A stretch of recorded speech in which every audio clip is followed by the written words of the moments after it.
to 70% and then to 100. But all of the calculations on these slides were developed using 50%. And so we're going to run through those. I'm hoping that by the end of this presentation, the message that I left you with is that we're going to need a lot of everything. That this is a really ambitious sea change, going from where we are now to where we have to be to address climate change responsibly. And so I think sometimes people might have an idea that because we have the technology to do it, that it's going to be easy to do. And in fact, change is really hard. So I'm going to try to leave you with the message that this is a really ambitious goals, and it won't be enough to have offshore wind or to have solar or to have energy efficiency or to have land-based wind or to have rooftop solar, because in fact, if we want to make progress towards the goal, we're going to need all of those things. And far too often I hear people saying, well, I'd rather have this happen with offshore wind because it's close to New York City, or it should happen with rooftop solar because that way everyone can participate in the energy revolution. But I think it's fair to say, very fair, that we're going to need all of those technologies and all those types of market applications. So I'm going to tell you a 2-minute commercial about what ACE New York is. We're the Alliance for Clean Energy New York. We are located here in Albany. We're all enjoying our office right now. We've been around for about 13 years, and we were formed by a group of environmental organizations and wind energy companies working together. And so our members are both environmental organizations and renewable energy and energy efficiency companies. The companies pay dues to ACE, and that's what pays the bill. But under our bylaws, our board has to be made up of half for-profit companies and half nonprofit organizations. And we really try to be New York's voice for the clean energy industry, because we firmly believe that all of these goals won't be achieved unless there's companies willing and able to build and operate these renewable energy projects in New York State. So this slide shows the logos of some of the companies and organizations that are on our board now. Okay, so first we need to talk about where our electricity is coming from right now. And this is a snapshot of 2017. And you can see that we still get the majority of our electricity from oil plants, from dual fuel gas and oil plants, and from gas plants. A very small percentage at this point of our electricity comes from coal, which is good news. You know, when I started working in Albany on energy issues 18 years ago, that I think the number was about 17% of our electricity came from coal. So that's a real success story. We have a lot in New York that comes from hydro, and those are mostly, although not all, state-owned hydro facilities. Think Niagara Falls. They're owned by the New York Power Authority. And then up at the top of that ring on the left-hand side, you see the 3% for wind power and the 2% for other renewables.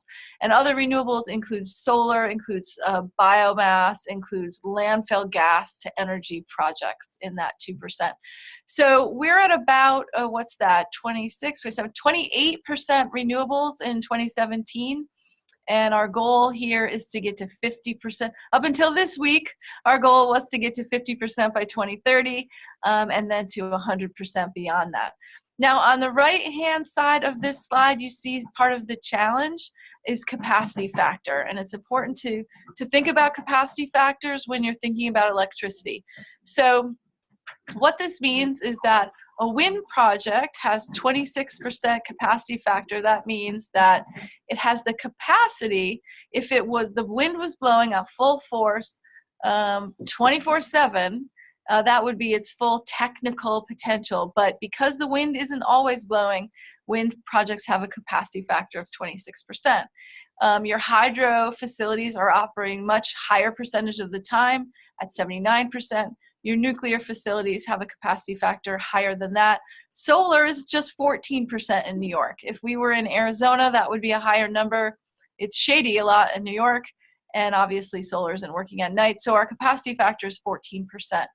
And so when you're looking at numbers of megawatts of wind or solar, That's how much is installed capacity. And then you have to think about the capacity factor. How much is it actually producing to know how much electricity that's going to contribute to New York's grid. It's useful to think about where greenhouse gases come from in New York State. Just 17% of the total greenhouse gases come from electricity. Again, when I started working in Albany on energy issues, I'm thinking that number was about 32%. It was roughly a third. We used to say a third from electricity, a third from building, and a third from transportation.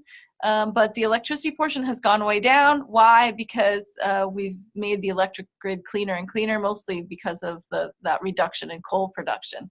If you were looking at this chart for Ohio, the number for electricity would be much higher. But something that's important to remember, if we're going to tackle the emissions from transportation, we're going to do it largely from electric vehicles. And as we hopefully transfer our vehicles over to be electric, we need the electricity to be clean. So in my mind, since ACE here, we focus on the electricity sector exclusively, but we know that if we're successful in getting the electricity sector all cleaned up and carbon free, then that will help with the transportation sector once more and more people are driving electric vehicles. Okay, so what's required to get us from where we are now in New York State to 50%? And this chart would be the same if that number said 70%. We need a combination of four things. We need to build new grid scale projects, wind, solar, etc. That's referred to as Tier 1 in New York's Clean Energy Standard. We need to keep the projects we have in New York operating and selling their electricity in New York.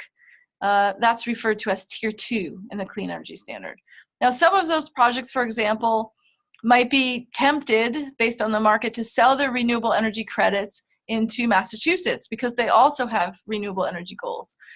So if that happens, that means we'd have to build even more new renewables in New York to make up for it if we're going to get to our goals. The third is we need distributed renewables to flourish. Think rooftop solar, community solar.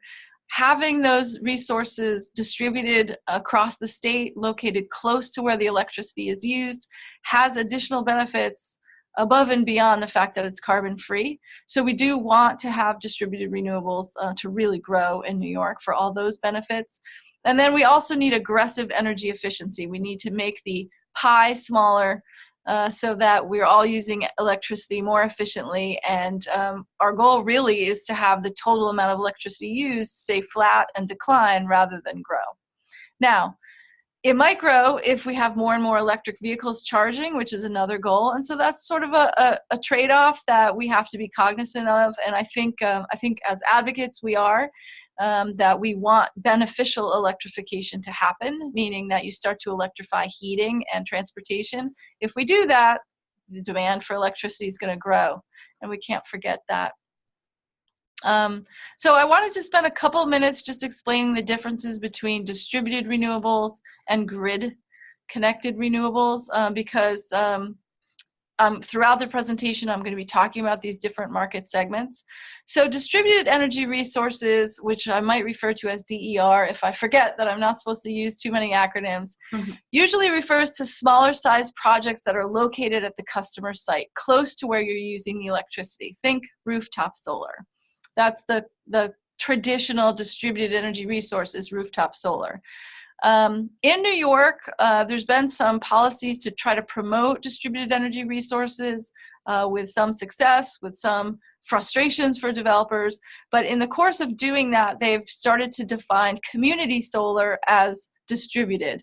And now community solar can be up to 5 megawatts in size. So you can have a pretty big solar farm that's still considered distributed if it's connected into the distribution grid and it's serving customers located close to it. And so it started to blur that line between, so I try not to say big renewables and small renewables or small scale and large scale, because what's actually important is if it's distributed and connected to the distribution grid, or it's connected to the transmission grid. And these are traditionally larger wind farms, hydropower, biomass or biogas. Could be offshore wind, it could be fuel cells under New York's definition of renewables, but in all cases, the grid scale, when I'm saying grid scale, it means they are connected to the transmission grid and they're selling their power through the wholesale power market.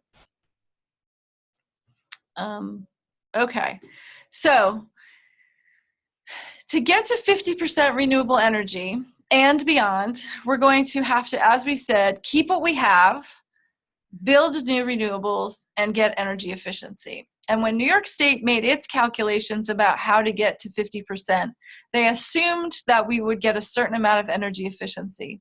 And the point of this slide number 8 is that their assumptions of what we're getting for energy efficiency actually adds up to more megawatt hours, in this case avoided megawatt hours, than what we need to build for what we refer to as tier 1 new renewables.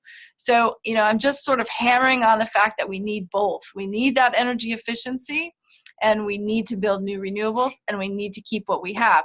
If we don't achieve this energy efficiency, obviously we'll need to build more renewables. So the New York Public Service Commission, I should say, calculated the size of tier 1 by assuming a good amount of energy efficiency, which is well above what we're achieving now. I'll say that again. They assumed we're going to get more energy efficiency than we're achieving now, and so that's important to remember. It also assumes 3,000 megawatts of distributed generation, which is the goal of the New York Sun program, or it was the goal of the New York Sun program up until the governor's speech this week. So again, we'll talk about that at the end. But when they calculated how big tier 1 needed to be, they subtracted out based on assumption that we would achieve 3,000 megawatts of basically rooftop and community solar. And after we subtract that, and after we subtract energy efficiency, how much new tier 1 would we need? This slide number 9 shows the assumptions about energy efficiency. So you can see, even though we're all using more gadgets and more electricity in our lives, it seems, because of energy efficiency measures and using that energy more efficiency, this is what the state of New York is projecting for energy demand in New York. So going out to 2030, you'll see that's a nice round number of 150,000 gigawatt hours of electricity that, if we're successful getting this energy efficiency, will be the total demand in 2030. I should also say, many of you on the phone and other advocacy groups, including ACE New York, were pushing for more aggressive energy efficiency targets. The governor announced that he was going to pursue that last Earth Day and established the targets by the commission in December. So this chart was before all that happened. But it is the assumptions they used trying to figure out how big tier 1 should be. So tier 1 then became 29.2 million megawatt hours, meaning we needed to build enough wind and solar projects between now and 2030 to produce 29.2 million megawatt hours. And this chart number 10 shows what has the state done so far to get there? And so far is really the last 2 years, because the Clean Energy Standard was established in 2016. So they have awarded some contracts. That is the bright green block in the middle. And they have proposed a phase 1 of the offshore wind program for 800 megawatts, which is the production of that is represented in that slice on the right-hand side. And that slice along the bottom is the RFPs that are planned, RFP meaning request for proposals. So the way these projects get contracted is NYSERDA, a state agency, puts out a solicitation, and companies who are members of my organization, ACE, bid for the projects. They compete with each other for the lowest bid and based on other factors, and then NYSERDA awards them for a contract. We refer to them as REC contracts because the state would be purchasing the renewable energy credits, that's the RECs, from the generator for a period of 20 years. And that additional revenue is what allows our member companies to get financing and to get these projects developed and then ultimately constructed and operating. So the state has awarded some contracts that haven't been built yet. They have other RFPs planned. They have RFPs planned for offshore wind. And then that blue block on the left represents the remaining need between now and 2030 to get to 29.2 million megawatt hours. And again, one of the big announcements this week was the announcement of the winners of the 2018 solicitation. So this morning, this blue block was bigger, and Zach recalculated everything and made the blue block smaller because we had some awards that I'll talk about later in the presentation. This chart, slide number 11, is just another way of presenting what I just described. How are we going to get that 29.2 million megawatt hours? Some of it is going to come from contracts that have been awarded already, and you can see the years they were awarded. There's one slice there in the bottom left corner that's bright blue, that's not labeled, and that represents the generation expected from the South Fork Wind Farm, which is a LIPA contract to build a wind farm off the east end of Long Island. So that's what we're hoping to achieve. That little slice of bright blue is what we're hoping to achieve from the South Fork Wind Project. So each time the state does a request for proposals and awards some contracts, we get closer to our goal, and that remaining need is on the right-hand side there. I think that that is a good time to pause for questions to see if people have questions so far. I've tried to set the stage for what the state is aiming for and how they went about calculating what we would need to make it to 50%. Go ahead. And we're going to see if any of you have posted some questions through the chat function. So if people aren't familiar with Zoom, you basically go to the bottom of your screen, and along the bottom you'll see where it says share, chat, record, in the right hand corner, end meeting. But you want to click on where it says chat, and then you can type in a question to ask Anne. Oh yes, and we have a bunch. So people are already, the first question, will this slide presentation be available? Yes, absolutely.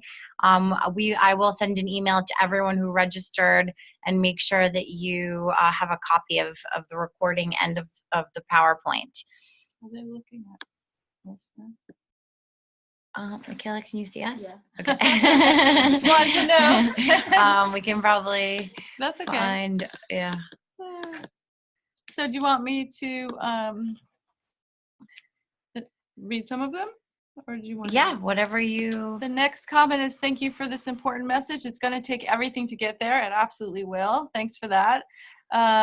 So this is a good question. The next one, please explain why nuclear is considered renewable energy. Okay. I do not consider nuclear renewable energy, and the state of New York doesn't either, but they do have a program to support the nuclear plants upstate called the Zero Emission Credit Program. In the 50% goal does not include nuclear, and the 70% goal that the governor announced this week also does not include nuclear. But another thing he said this week was 100% carbon-free electricity by 2040 that I assume does. And for example, on December 17th, the governor made a speech in New York City that we went to, and he announced for the first time this 100% carbon-free electricity by 2040. And so I immediately tweeted out this information and said 100% renewable, which is what I was hoping it was, and got corrected by the governor's office that it's 100% carbon-free. So what they have proposed at this point is 100% carbon-free by 2040, and nuclear is carbon-free, although you can argue about that in terms of upstream emissions. But the 70% by 2030 is renewable and does not include nuclear. So ACE doesn't consider nuclear renewable and doesn't represent nuclear companies.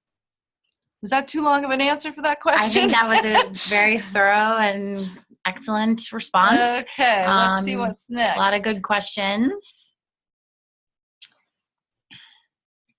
Yes, the next question is about nuclear too, and it is true. The subsidies for nuclear are a lot more than the subsidies for renewables, which is unfortunate. The next question says, you mentioned distribution grid and wholesale grid. Explain, please. Okay, so good question. The wires that go from the power plant to a substation where the voltage is dropped is called the transmission grid.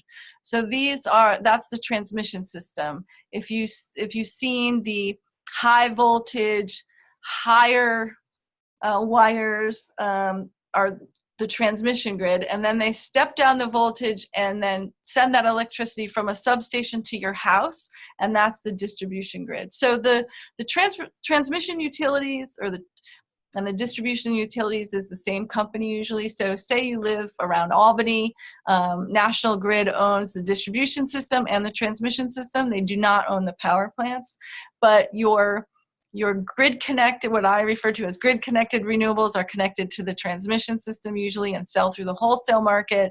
And then the smaller distributed systems are connected to the distribution system and are, what they're supposed to be doing is using that electricity close to where it's produced. That's become a little fuzzy as we've started to have community solar, but generally speaking, that's what it means. I hope that helped with that one. What plans are out there to ramp up electric vehicle capacity? So I will say I don't do electric vehicles, but I do hang around Albany. So I know the governor has, the state of New York, I should say, has some commitments to build a certain number of electric vehicle charging stations by certain years. I don't know the exact numbers. And there are tax credits and tax incentives for the purchase of electric vehicles, which is more than they have in other states, both those two things, but isn't, in my view, this is an opinion, isn't enough to really ramp up electric vehicle deployment in the short term. But people should try to take advantage, if they can, of those tax credits for EV purchasing. Especially since that's going away. For this year, I think that Tesla, it's already gone. The Bolt is going to be gone like by the summer. I should have let you answer that question. That's okay. You do EVs. That's all right. No, we're here to mostly talk about renewables. So there's a next question, month we'll do transportation. There's a question about the impediments for project moving forward. I'm going to get to that later in the presentation, but I will say as a teaser, it's getting local approval to get local support to get projects built and making it through the permitting process. So we'll talk about a little bit later about how they can be overcome, and I really appreciate that question. The next one is, how developed is the supply chain for a renewable project like a wind farm? Well, the wind industry is a pretty mature industry in the United States. It is a lot of international companies that are involved in the wind industry, but there are supply chain companies located all across the country. New York has some supply chain companies, and much of the manufacturing of wind turbines happens in the United States, which is great. For solar, same. And we do have a new Tesla manufacturing facility outside of Buffalo for solar panel manufacturing. But a lot of solar panels are manufactured outside of the United States. Where we don't have a developed supply chain is for offshore wind. So offshore wind has been growing as an industry for 20 years in Europe. The oldest offshore wind farm in Europe is 20 years old, but it's brand new for the United States. So we don't have the supply chain for offshore wind, and probably the first few offshore wind projects we'll get in the US will have to purchase the majority of their components overseas. But we're hoping to change that, and I'm feeling really optimistic about that, because between New York, New Jersey, and Massachusetts, and Rhode Island, there's big commitments for offshore wind, enough to attract that industry, in my view. Do I know? Not exactly, but I do know that companies weren't going to locate supply chain manufacturing to the United States just for one or two projects, but with a big pipeline of demand, we can build up that supply chain. And we're hoping that supply chain gets built up in New York and creates some good jobs here. We have a question about how the VDR policy is affecting solar development. among our members. So VDR policy is how distributed solar is getting compensated in New York now, and it's been a real a lot of flux and uncertainty in how those projects are going to get compensated. So there's a lot of frustration from the solar industry, from my members about, I mean, very simply, it's an extremely complicated topic, but very simply, how much are they going to get paid? How much are they going to get paid for the solar power that they generate? And the state is embarking on a really innovative approach to calculating, and it's been so innovative that it's really frustrated the market. So I probably don't want to get into a lot of the details about it, but the concept is to accurately value the solar power, but the reality is that's extremely hard to do. And the solar developers need to have some certainty about how much they're paid in order to know what to tell their customers and to go to the bank and get a project financed. So in short, it's affecting the market. Although there still is development going on for distributed solar, we would like to see that tick up. And the Million Solar Strong campaign was designed to address that problem. And I think based on the governor's announcement today, it's helped already. So I'm feeling optimistic, but I don't want to deny that there's big complications with that.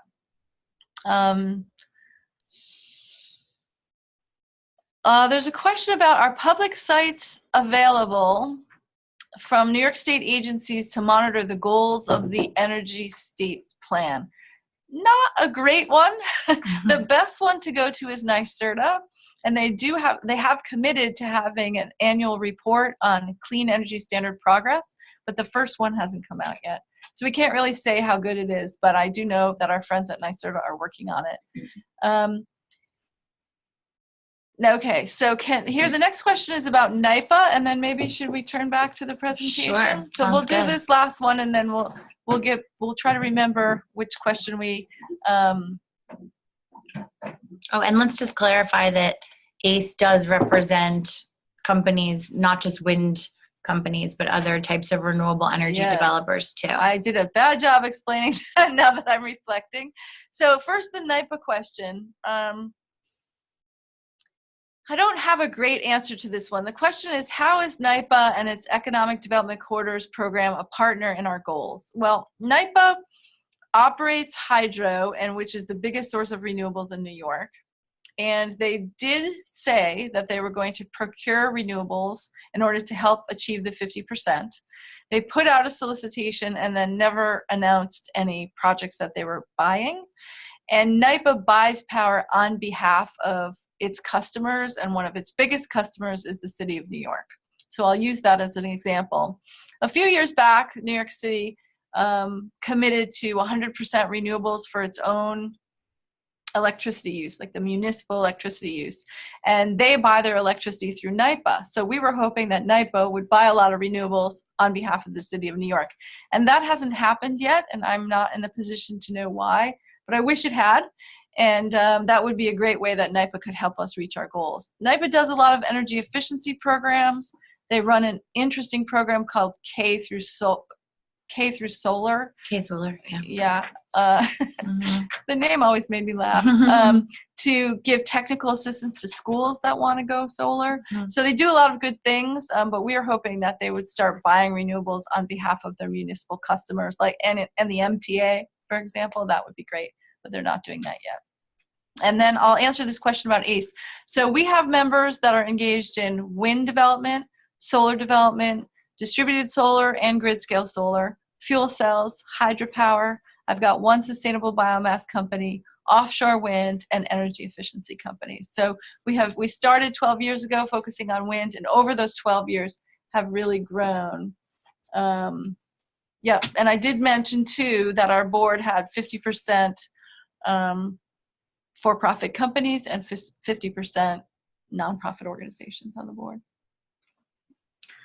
Oh boy, Anne, you are such a wealth of knowledge. We have a lot of questions, but let's go back to the slideshow, and then we can go back to questions after we make a little more progress with Anne's terrific presentation.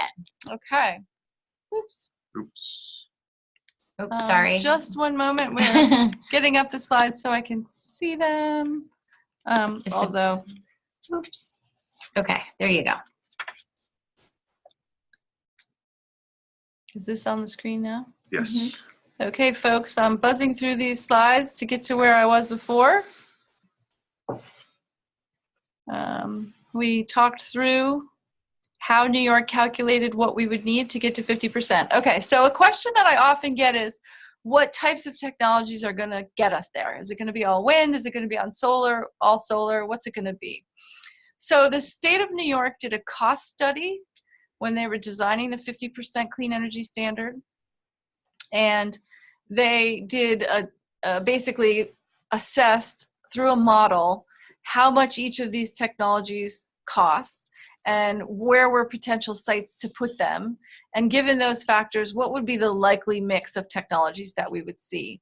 Now, it's important to say they didn't direct that this would be the mix of technologies, because what actually gets selected is based on a competition. The companies propose projects, they compete with each other based on who can deliver the best price, and they get selected by NYSERDA. But based on the modeling, it was projected that we'd get about half of the new Tier 1 facilities would come from land-based wind, about 15% would come from utility-scale solar, about 14% would come from offshore wind, and the balance would be made up by hydropower, bioenergy, which is sustainable biomass, and imports. That was the projection. Now, that was before the governor committed to 2,400 megawatts of offshore wind, which is something that we were advocating for. So in the second column on this slide, we did a little shifting. We said, okay, what if we get 2,400 megawatts of offshore wind? And I very non-scientifically reduced the other categories proportionally. So this, because I didn't have access or the expertise to do the modeling that the state of New York did. But just to get a general idea, if we have 2,400 megawatts of offshore wind, would we still need a lot of other things? So it's illustrative examples. So if you have 2,400 megawatts of offshore wind, then you'd actually be getting 40% of your total megawatt hours from offshore that you need for Tier 1 from offshore wind, and 35% from land-based wind, 11% from utility-scale solar, etc. And then this is just something we did around ACE. What would happen if we imported more hydro from Canada? We really try to promote in-state renewables development.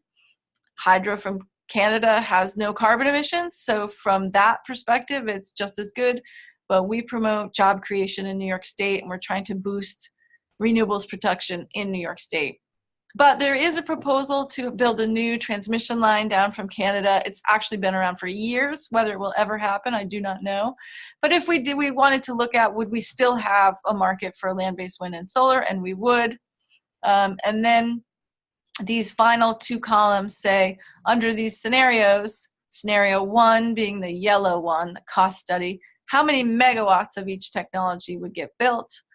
And then under scenario 3, how much? So a range, so that I could, generally say, to get to 50%, we're probably going to need between 1,800 and 4,500 megawatts of wind.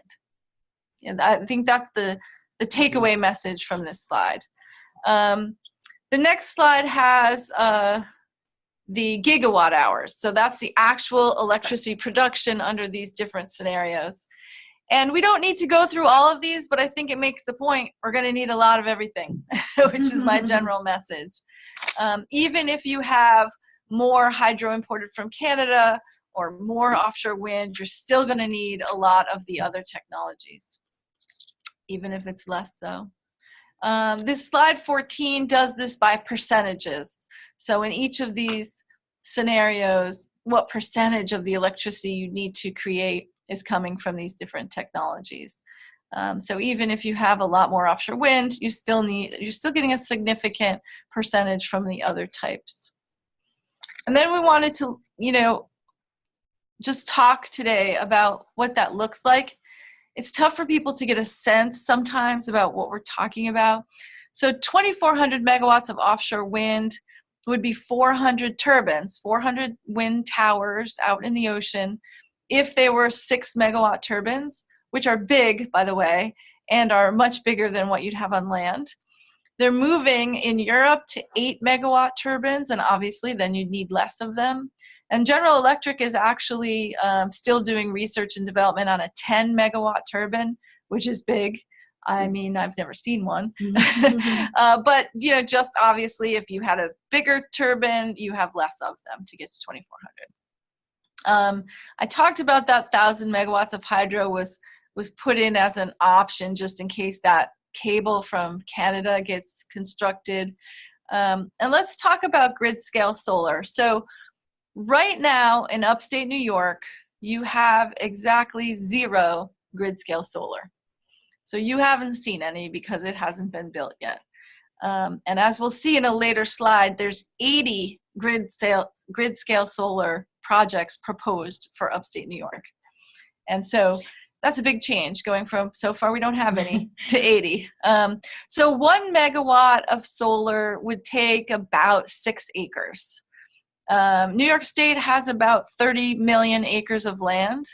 So if you had, for example, 3,855 megawatts of solar, which was one of the scenarios in the previous slide, you're going to use about 26,000 acres of land, which is 0.09% of the land in New York State.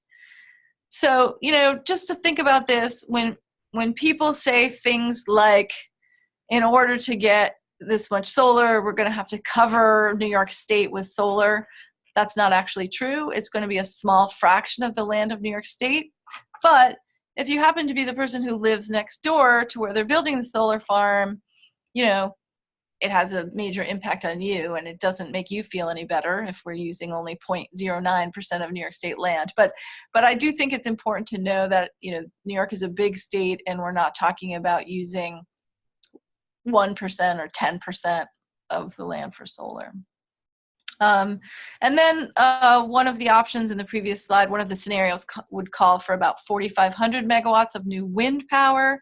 That would be 2,600 towers if they were 1.7 megawatt turbines, which some of the earlier ones are. If they're 3 megawatt turbines, obviously it'd be less. Right now, my trivia question for you all is, how many wind towers are operating in New York State right now? You can put your guess in on chat, but it actually is about 1,000. There's about 1,000 wind turbines operating in New York State right now. So, you know, if we go to and that makes a roughly 2,000 megawatts of wind power. If we go to 4,400 additional megawatts of new wind power, it's going to be a lot of towers. Now, wind projects have direct land use, temporary land use, and total area of a project. And the reason I wanted to put this on here is you know, if there's people who are opposed to wind power and don't want to see it built in their town, will often use the total land area of a project number, which is both accurate and misleading, you know, like facts can be in any case. So the direct land use would be where there's actually a structure. Temporary land use is where they're doing construction while they're building a wind farm. You have to build access roads and access wires. The total land use, total area might be, you know, the miles and miles, because these turbines are stretched over a collection of farms in a rural county. So if you hear very different facts about how much land wind takes up, it's usually because there's these 3 different types of land use. This next chart on chart 16, slide 16, compares how much land-based wind and solar requires.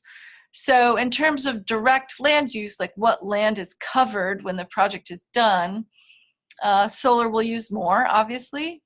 But the total land use, wind will use more, because the turbines have to be spread a certain distance from each other to be efficient, and they're bigger.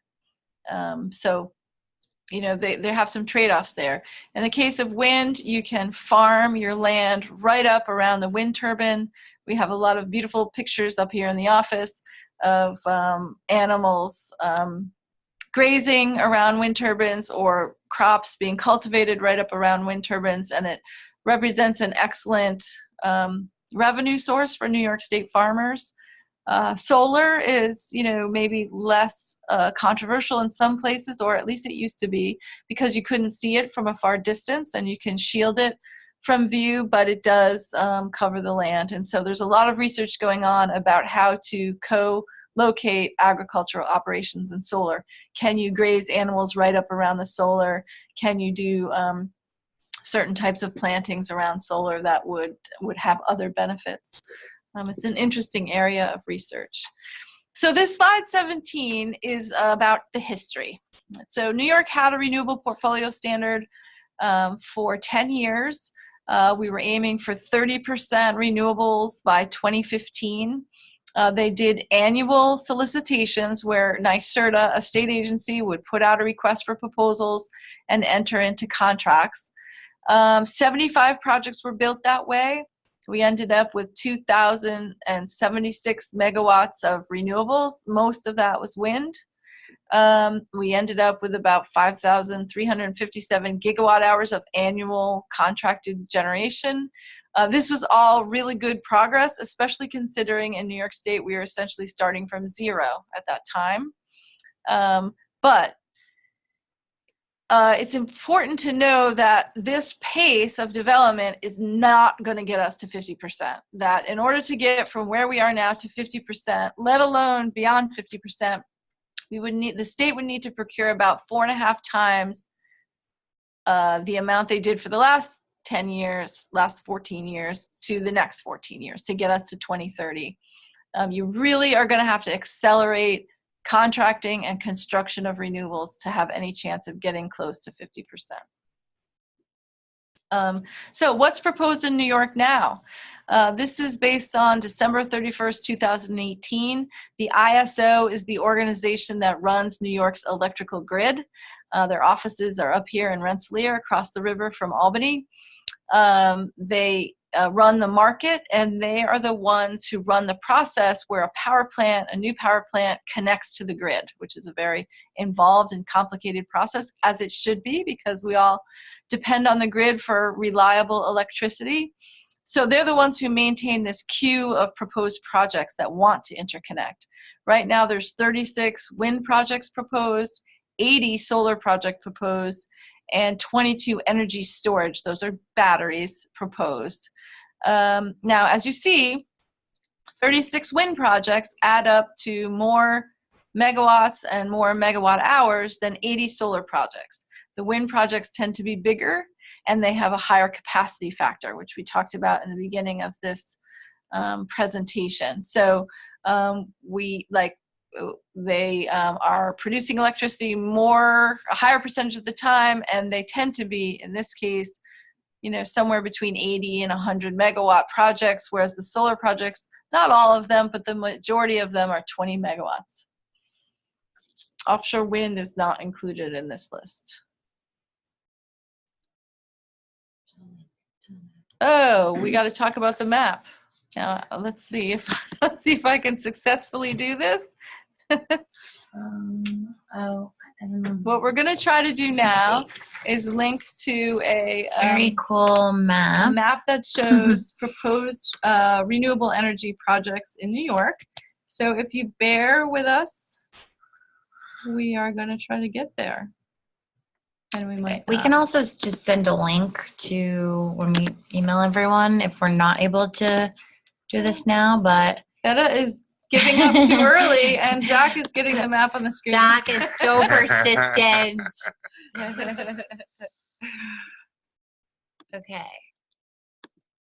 Oh, did it work? Mm-hmm. All right. Okay, so you should. Good job, Zach. Thank you, Zach. You should be looking at a map right now. Yeah. On this one, do I check it? Yep. Whatever you do, we'll see. Okay. So there we have the proposed and these are all just proposed, right? Correct. These are the proposed wind projects around New York. You can see they're in the windy parts of New York. The red ones are ones that have contracts Correct. with NYSERDA. That's right. And the blue ones are the ones that are proposed but don't yet have a contract. And so you can see that there's a good number of proposals, and they tend to be concentrated in certain parts of the state. There's really no wind proposals east of Utica or south of Binghamton. Okay, we have New York City, no wind proposals. So let me see if I can go down to solar right here. And the solar project should be on your screen now. Now keep in mind, again, these are grid scale solar projects. So we're not talking about community scale solar or, solar installations that are located on right next to anything under 5 megawatts is not on this map. But the solar projects, in contrast to the wind, as you might expect, can be located all over the state because there's sun everywhere, not as much as we would like, but there is. You see there's a concentration right here around the Capital District and south. The electricity prices are higher if you go south of Albany, and so it's an attractive place to try to locate solar. There's connections to the distribution system there. But also land is more expensive, and the population density is higher, so they can be more controversial there. I feel like now might be a good time to, can we look? We can't look at questions while we have the map up there, but you can put the map on there. Let's take a few questions because I'm thinking people might have questions about the map. Okay.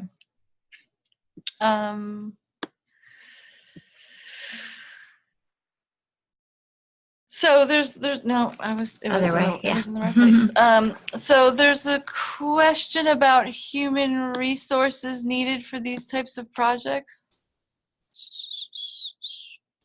Here, hold on. Yeah. So we're hoping that all of these projects will create a lot of good paying jobs. And I think it's important to note here that if a company applies for a contract through NYSERDA to sell their RECs and to get these projects built, they are agreeing to pay prevailing wage, which is something that I'm really proud of. The state proposed that, and as a spokesperson for private companies, I was like, oh no, now I'm going to hear that they don't like it. And without exception, the renewable energy companies that are members of ACE said, no, that's fine. We're happy to pay prevailing wage. We're mostly paying prevailing wage already. That's what we try to do. So I think that's really good news. There is a lot of renewable energy jobs in New York now. And NYSERDA publishes a renewable energy industry report annually that gives the number. So I'm saying these at the risk of getting them wrong, but I think there's about 14,000 New Yorkers right now working in the solar industry. Is that right? We'll check that. But the great majority of clean energy jobs, about 110,000, are in energy efficiency, which is something that you just cannot outsource because you have to go do the efficiency projects in homes and businesses. Yeah, I think I'm right about this. I think this one is a year old, but the numbers we have is 12,400 folks working in the solar industry now, and about 2,800 working in the wind industry. I think there's more now in wind. There's like 3,400 or something. I think this was 1 year ago. Yeah, so we're close. Next, how does...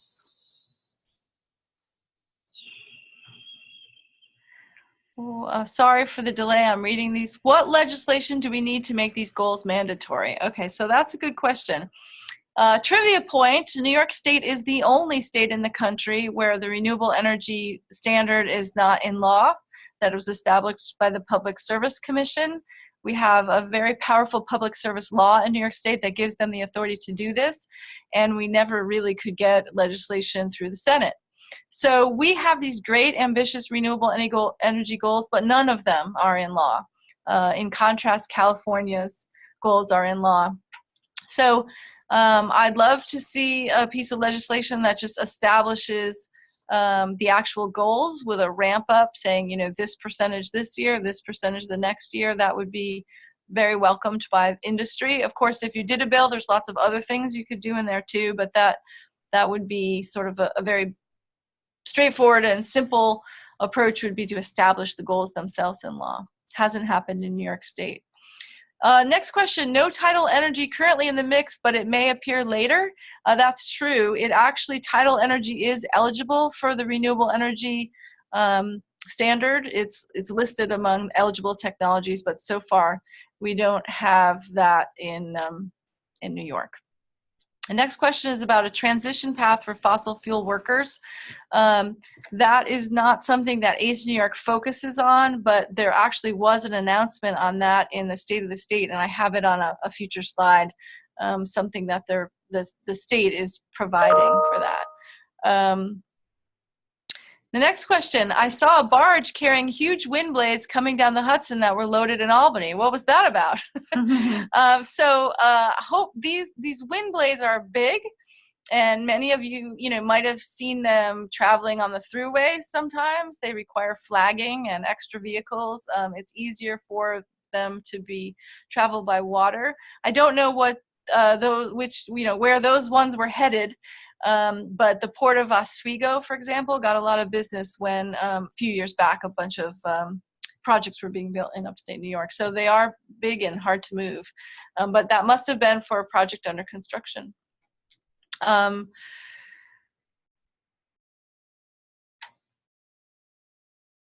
Okay, sorry for my delay. There's a question about exporting liquefied natural gas internationally to use in gas-fired power plants.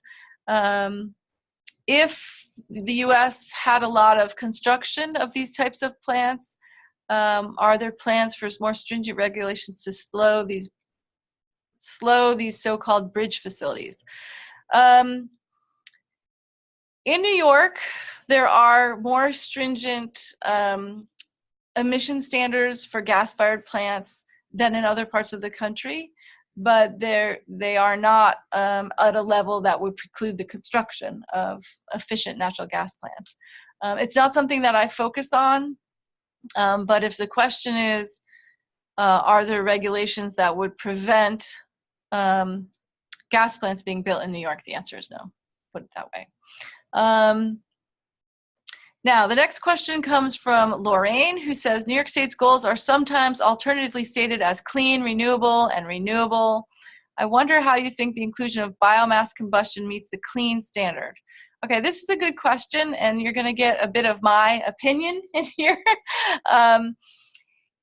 And some organizations don't agree with this opinion. So the definition of what's renewable in New York's renewable energy standard is clean and sustainable biomass. It's a one-page definition, so it's actually quite detailed. The other definitions are wind power, solar power, fuel cells, and then you get to biomass, and it takes a whole page for them to describe it. It essentially is combustion of clean, unadulterated forest waste.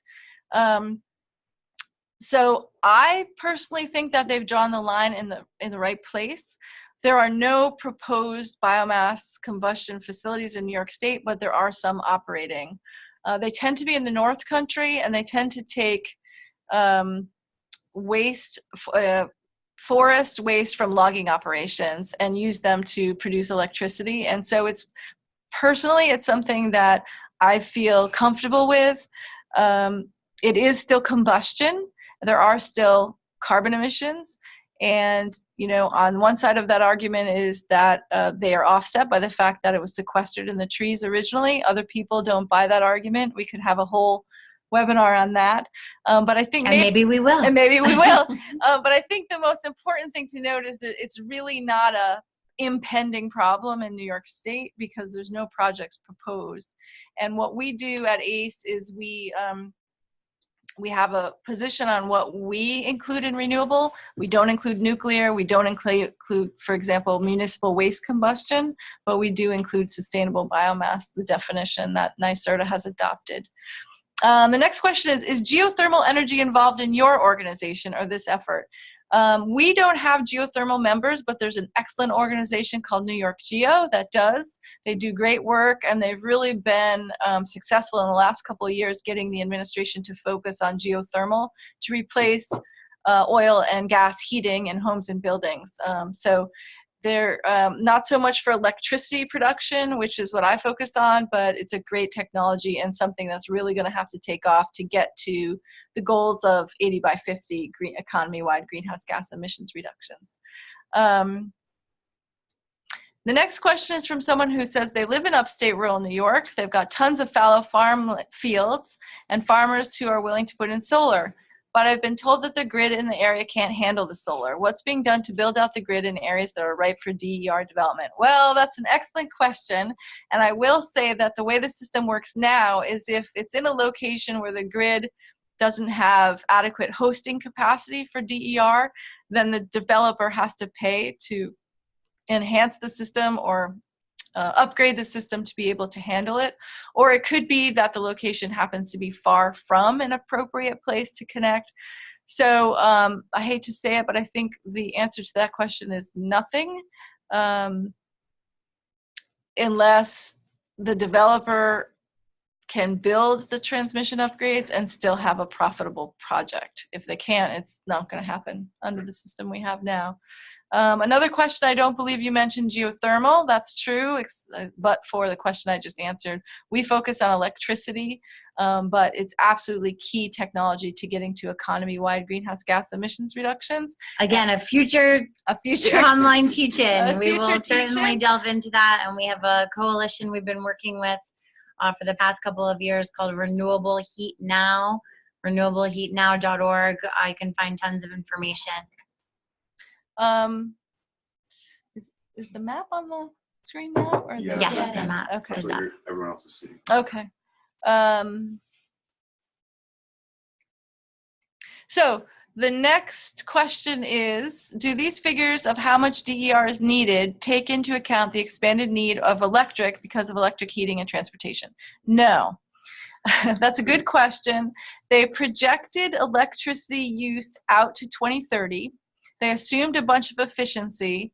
They assumed a small amount of beneficial electrification, and then used that as, the electric demand in 2030, and then said, backed from that, how much renewables would we need to get to 50%?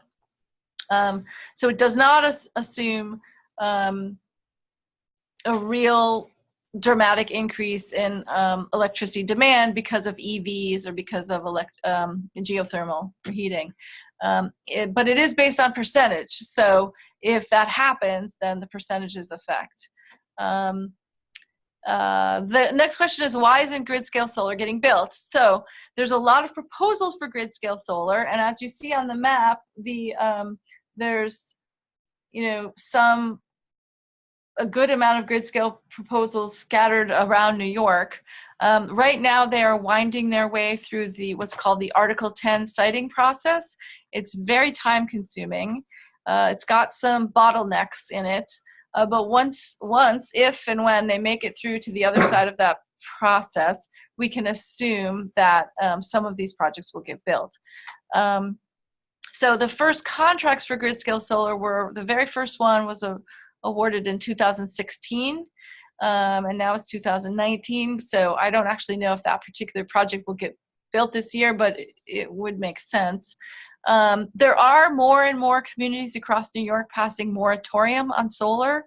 Unfortunately, it's something that we're very concerned about and trying to work on. I think it's fair to say that New York's proud tradition of local control over siting means that there's some very strong feelings at the local level about development. And so because it's something new, we have to navigate that and involve stakeholders as much as we can. Hopefully the companies are doing that in order to get their support to get this stuff built. Next question, I've heard that new cell towers are going to be big wind towers as well. Is this true? I have no idea. I heard that. That would be efficient, but I haven't heard it. We have another question. Because land-based wind is so difficult to develop and get approved in New York, does the state continue to attract wind development companies?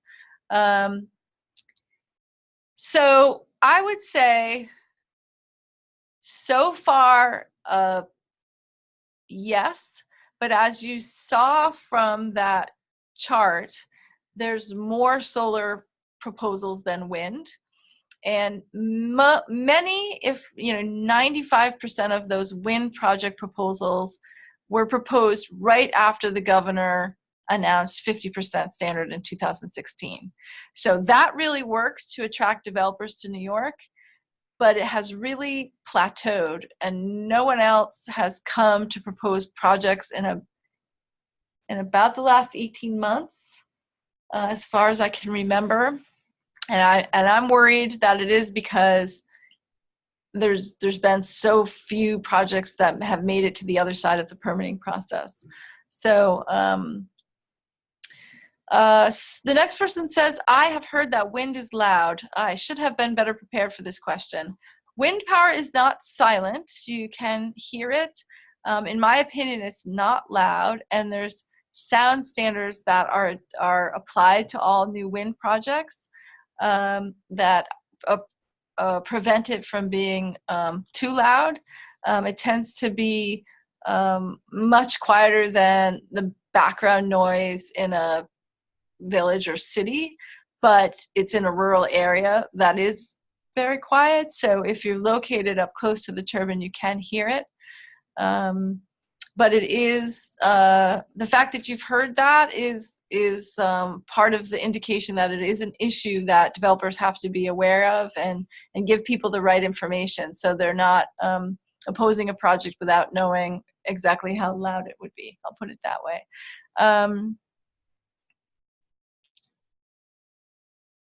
Okay, so I'll do one more question and then maybe go back to the presentation. The question is, what? Okay. The question is, could you please give us some elements of the trends on the demand side? I wonder if the transportation and building sectors are on the right track to lower their greenhouse gas emissions and to zero. Do we have the appropriate public policy to facilitate these processes? So I would say no. As I said, I focus on electricity, but electricity is where the most progress has been made. It's a really positive area to work. The costs of wind and solar have come down dramatically. The costs of offshore wind have come down, and all of that has made these announcements possible. But it's less progress has been made in the buildings and transportation side of things. It's going to be really dramatic change to switch all the buildings that use natural gas for heating over to electricity for heating, and oil over to electricity. So are they on track to meet the goals by 2050? I would say no. And then I guess I'll go back to the presentation and see. We definitely want to finish by 8:30. That would be good, I think. We'll get you guys on your way to bed. So we're going to switch over back to the PowerPoint presentation.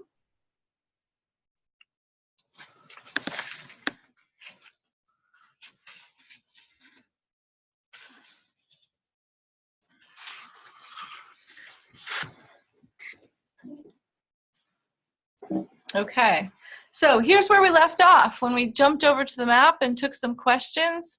The major point I want to leave you with is that we really need to get projects built. It's more, in my view, in the near term, you need to have progress so you can have momentum towards 100%. And having that momentum now is as or more important than having 100% standard for 2050 or 2040. The challenges to getting projects built in New York State are listed here. The Article 10 certification process is a state level siting process that applies to projects that are 25 megawatts or bigger. And Article 10 was originally put in place because we needed power plants to have electricity, and the state didn't want local governments from blocking power plants if the state needed the power to run. It expired in the early 2000s. I was working for an environmental group at that time, and we were lobbying for Article 10 to be recertified with really strict environmental reviews, environmental justice components, money for lawyers, for the organizations that wanted to intervene and fight the power plants, really extensive air quality reviews and reviews of every possible environmental impact. And the reason was we didn't want power plants to get built. I moved on from that job, and that reauthorization languished until 2011. In 2011, the new Article 10 law was passed that governed power plants. And lo and behold, by then, I shouldn't say no one, because there's some power plant proposals in New York, but all the new plants that were being proposed, the majority of them were wind and solar. And so now wind and solar has to go through that exhaustive process that was passed, and it's all karmic payback for me for being an environmentalist in the first place, because it's really hard and long and expensive to get through the process. So I have companies that develop wind projects all over the country, a process that takes 5 years to get through in New York and many millions of dollars. They can get through in 8 months in Texas or 6 months in Indiana to put up a new wind turbine. Do I think New York should have that process? No. I'm proud of the fact that we have good environmental reviews, but it is one of the things that is slowing down construction in New York State. And it also, because the law includes the authority for the state to override local law, it makes local government angry. And because the state actually doesn't want to override local law, the state's not going to do it. And so in some respects, from the developer's point of view, it's the worst of both worlds. They have to go through this state level process that's exhaustive, but they still need to get local support or the project won't get built. And one way that locals can block a project if they want to is by blocking tax agreements.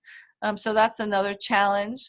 The third one up here is to interconnect to the grid takes a minimum of 3 years. So it's a really long process to get a project constructed. And then the last one is the offtake agreement, which is sort of, I shouldn't have written it that way because only developers use that language, but it basically means you have a contract for your renewable energy credits. So on this fourth point, it's going quite well in New York because the state is doing a lot of contracts, where our biggest challenge is with Article 10. So I want to summarize where we were last week, right? A policy snapshot that's showing on this slide. We were 2 years into the 50% clean energy standard. The good news is that NYSERDA had issued 2 project solicitations right on time, and they were obligated to procure a certain amount of renewables each year. And in the first year, they ended up contracting for twice as much as they were obligated. So 3.2 million megawatt hours. That was really good news. We pushed for and we got an offshore wind tier established this year in July for 800 megawatts of offshore wind. And the first offshore wind solicitation was released in November. Switching back to the distributed renewables, we're roughly on track to achieve that 3,000 megawatt goal for New York Sun. There's about 2,100 megawatts that are either operating or in the New York Sun queue and have locked in New York Sun payments. That was as of 2019, and we still had 4 years to get to the goal. So, it was widely believed that we would get to that goal. We had a brand new efficiency directive to utilities that was issued in December, something that many groups worked on, and that's a real victory. But we only had one wind project make it through the state permitting process. That was Casadega Wind. It took them about 4 years, and they made it through. So we have a strong foundation of 28% renewables. Most of that, though, was hydro, and we still had pretty small deployment of wind and solar, is the reality. And that was last week. So the next slide is after the governor's State of the State speech, this whole presentation needed to change, but we decided to keep the numbers in there for 50%. They were still good to know. But the governor announced 100% carbon-free by 2040. And I mentioned earlier, they specifically used the language carbon-free, which they didn't say including nuclear, but that's what they mean, because otherwise they would have said renewable. And they labeled this the Green New Deal. Different from the federal Green New Deal that people are talking about. This is Governor Cuomo's version of it. And in the speech, he said that he would have a 70% renewable standard by 2030, that he would, oh, I didn't write offshore wind, that 9,000 megawatts by 2035 is for offshore wind, which is a huge, ambitious, super ambitious goal for offshore wind, really game changing. Doubling the New York Sun goal from 3,000 to 6,000 megawatts. Again, remember, that's distributed solar, so that's for rooftop solar and community solar. More than doubling land-based wind and grid-scale solar, maximizing contributions from existing renewables, and aiming for 3,000 megawatts of energy storage. So this is a really major announcement by Governor Cuomo. It's important to know that he did not propose a bill to do this for the legislature, but he sort of committed to making it happen, and we all have to work over the next 3 years to make sure that each of these things get into regulation or law. But they also announced 20 new contracts this week, 4 for wind and 16 for solar. Again, it was twice as much of what they promised they were going to procure. So it's really great news.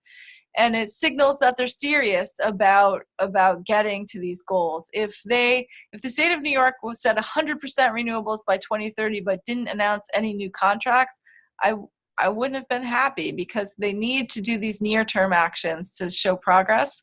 But they did. We were lobbying for investment in ports in New York so that we would get some of those offshore wind jobs in New York ports, and they did dedicate $200 million to that, and also committed to invest in a training center for offshore wind. Didn't say how much money or where that would be, but I still think that that's positive. They also announced a Climate Action Council that would plan out the pathway to carbon neutrality economy-wide. So not just electricity, but also transportation and heating. So, you know, the landscape and what I spend my days talking about changed a lot this week. I threw in a couple other items on slide 22. Some of these are not my issues, but I thought folks might be interested. They committed to doing a bill on appliance standards and building codes, a net zero roadmap, how to get buildings to be net zero, that they committed to doing some efficiency in state agency buildings with a focus on the state parks and Adirondack facilities. They announced a plan to divest certain state funds that are under the governor's control from fossil fuels. That's $40 billion. It's not the New York Common Fund, which is controlled by the controller, not the governor, but it's the items that he could control.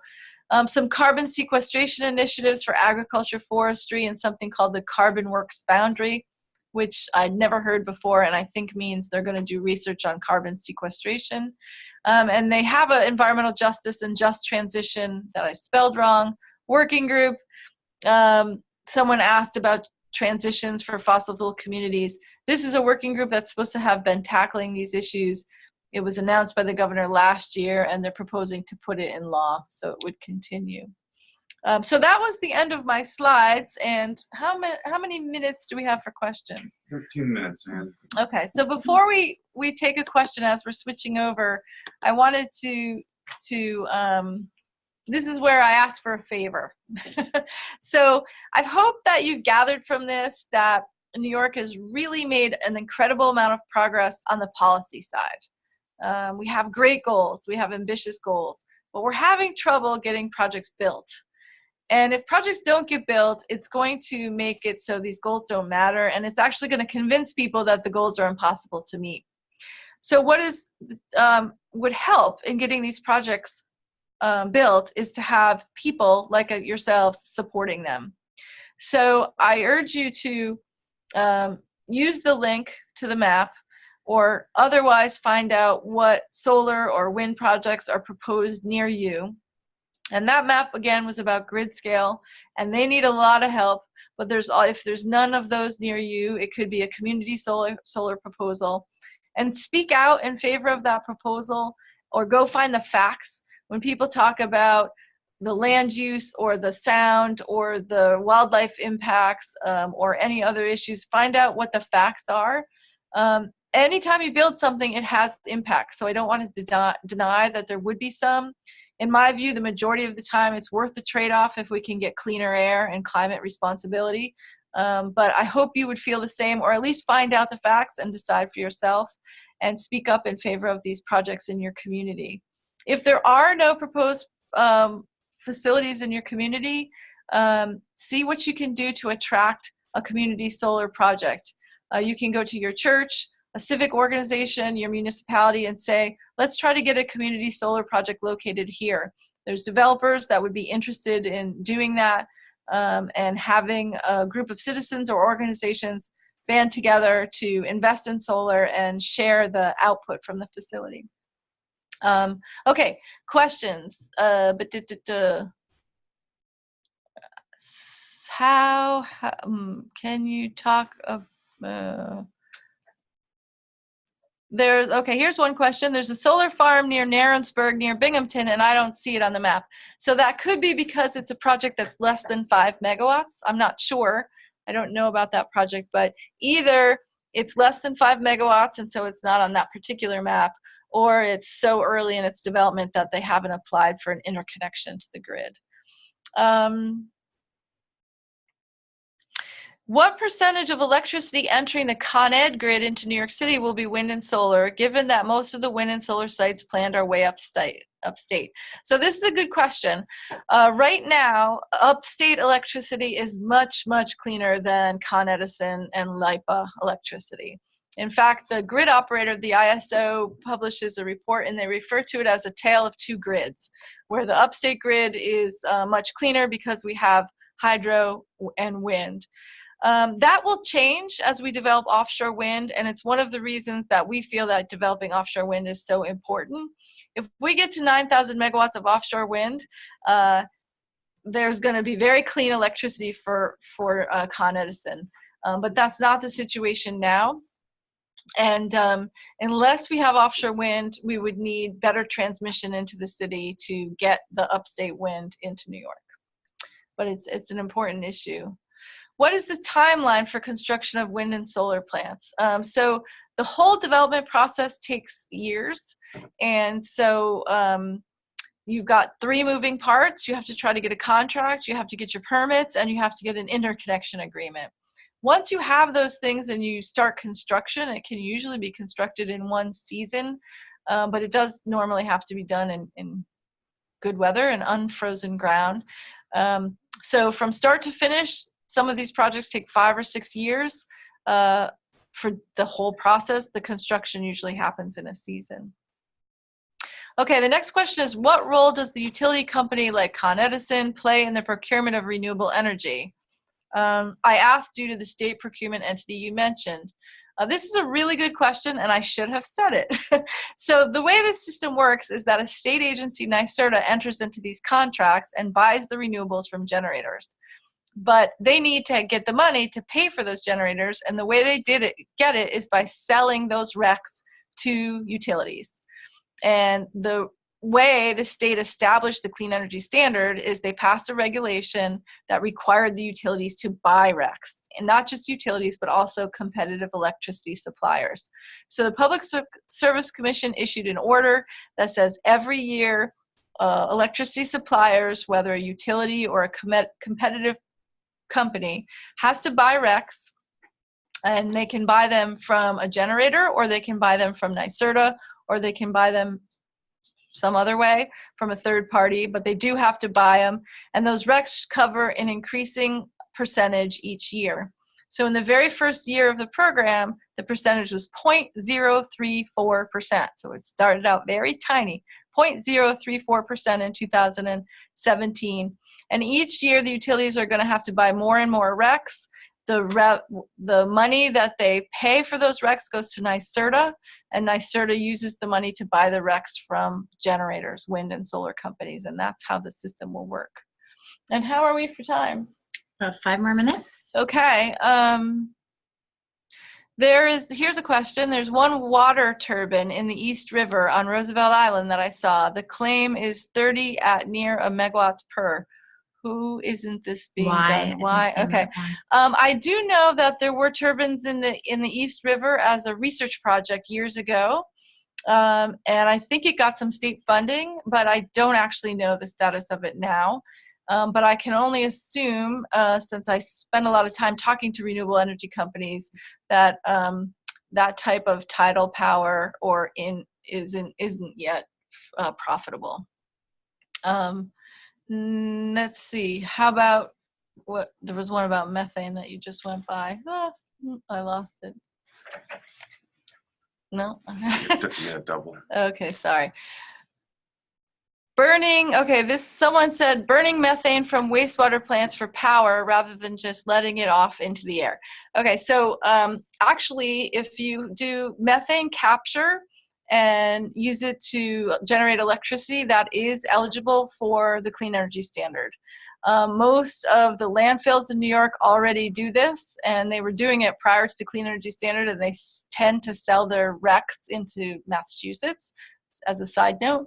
But there's less wastewater treatment plants that do that. And certainly if they collect methane rather than releasing it, it's much better for greenhouse gas emissions and climate change, and it also produces some electricity. It is burning something to make electricity, and sometimes that rubs people the wrong way. But in my view, in this case, in terms of climate change, it's much better than off-gassing methane for sure. Someone asked what percentage of proposed wind projects get built? How many years does it take to proposal till completion? So this is a good question, and I'm hoping all of them, but if history is a guide, it's about half. There does tend to be a lot of drop-off because a project can't get a contract in time, or maybe there's local opposition, or maybe the company is, got a competing needs to invest in another state. In the first 10 years, or the previous program in New York, about half dropped off, but there also was a much less ambitious goal. I'll say if NYSERDA keeps awarding contracts at this current pace, there's a good chance that a much higher percentage of them will get built, as long as they get the permits and local support. There's a question that says industry setbacks from residential property. That's true. When you get permits, you have to be a certain distance from property lines for your wind turbines, and turbines are about as loud as a refrigerator. And that was a comment that was submitted, so thank you for that. Has there been any indication that the ISO will start to allow coupled solar plus storage? To date, there must be separate interconnections for each. It is, there is certainly, my member companies are more and more pursuing storage with their solar or with their wind. And because of that, there's been a lot of noise recently about how the ISO treats storage. So that's something we're going to be working on.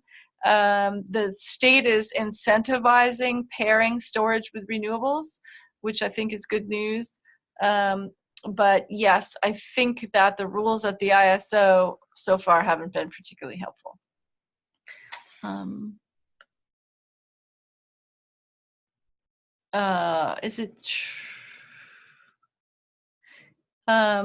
Is it true that the reason there was a lot of coal plants near Niagara Falls because the grid infrastructure is strong there? Can wind exploit this? So I don't know, but it makes complete sense to me that when power plants were getting built, they would want to locate near existing transmission. And, 75 years ago, that existing transmission could have been coming from Niagara Falls. So I can say that, but we do have one particular wind facility that's proposed in upstate New York that is specifically chose a community that had a coal plant that was reducing its generation, and thought that the community might welcome it because they could replace some of that tax revenue for the community. It's interesting. I think people get used to certain things in their community. This particular community has not been too welcoming of the wind farm and was very accepting of the coal plant. So go figure. But I do think it's, as people get more used to these facilities and see them for themselves, there'll be more acceptance. But there actually, I should say too, there's another, the Cayuga coal facility has a proposed co-located solar farm that they are trying to use the interconnection and transmission capacity when the coal plant shuts down for good.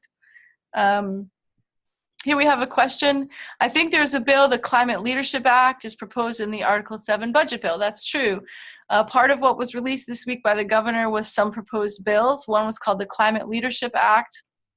It establishes a Climate Action Council. I think I hopefully wrote on one of my slides, and directs the council and state agencies to develop a pathway to carbon neutrality for New York State. So that's positive. We'll see if it passes. Local property tax treatment is presenting surprisingly difficult challenges for solar and wind developers. Can you comment on this issue? Other states have clear tax and depreciation guidelines, so communities don't have to negotiate in the dark. So this is absolutely true. Our developers are facing a big challenge with tax negotiations. It's one of the challenges to building in New York State. The more you learn about how taxation works in New York, the more it's troublesome. But in New York State, there's a lot of local control. There's just complete local control. So a developer has to go negotiate a tax payment, and unlike a mall or a Starbucks, where there's pretty established methodology for calculating what the taxes should be, wind and solar are high capital investment projects with low operating costs, and it's hard to know what full taxation or fair taxation for them should be. The developers have opinions of what tax burden they can handle, but often when they're going to the communities, it's the first time that the local community has faced a wind or solar proposal. So we don't have clear tax and depreciation guidelines in New York. It's one of the challenges that developers are facing. And again, if you're able to support a project in your community, that means supporting it at the IDA or other organizations that is negotiating the tax payments, and saying to your community leaders, we want this development here. Let's not tax it prohibitively so that the project goes away. It's going to create construction jobs. It's going to create local tax revenue and lease payments to landowners. It's a positive thing for our community. We need regular New Yorkers to be going to these meetings and saying these types of things.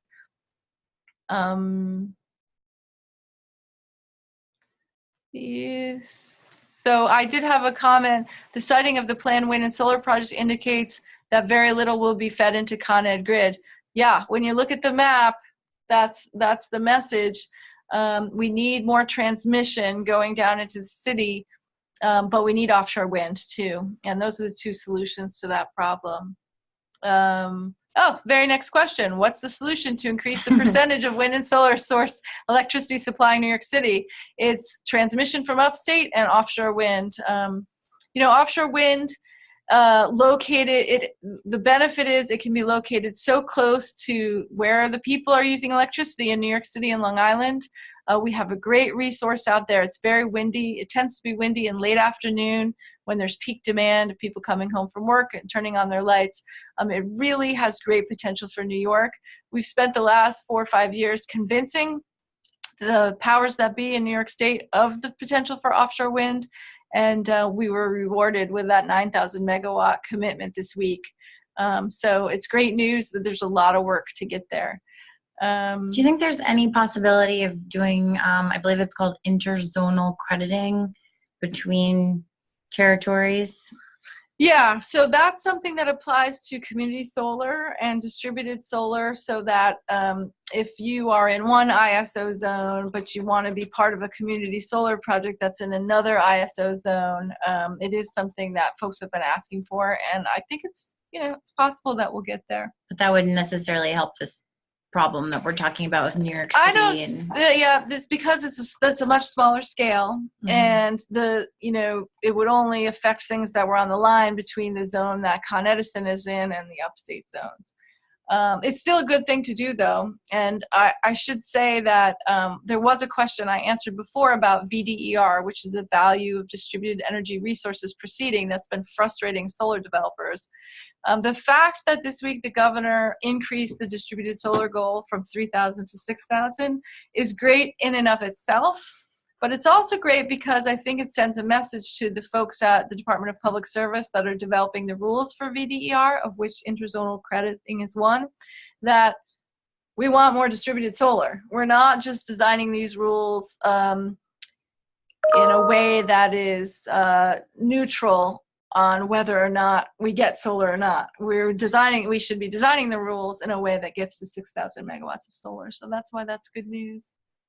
Timing? We're a little bit over. Oh, okay. Of course, there's tons more questions. I apologize for all the questions. We're so that I grateful didn't get for to. your time and expertise, and I think we all learned a lot. And I can try to capture these questions and get answers for you all. That's possible. I think maybe we can create like a Google Doc or something and share it and try to answer the questions. I don't know. We'll think of something because I hate to leave you all hanging, but I also want to be respectful of Anne's time and everyone's time. So I don't know, Anne, do you want to take one more question, or do you want to have a last word? My last word is go renewables. All right. I'll say this, not to be too corny, it's one of those weeks that I'm really proud to be a New Yorker. And if you care about climate change, it was a good work. It was a good week in New York. Then when you work in this field, you realize, we've got a lot more to do to make all these announcements real. They're not a done deal. But still, it's good to take a moment to celebrate and realize we live in a place that's recognizing the imperative to do something about climate change, as well as recognizing all the great jobs it could bring. And so I feel really good about that. And thank you so much, everyone, for listening. Thank you, Anne. Thanks, everybody out there. And we'll continue to build this movement and be in touch with you all soon. I'll send the PowerPoint and a recording, so please share it with folks and keep in touch. Thanks so much. Thank you.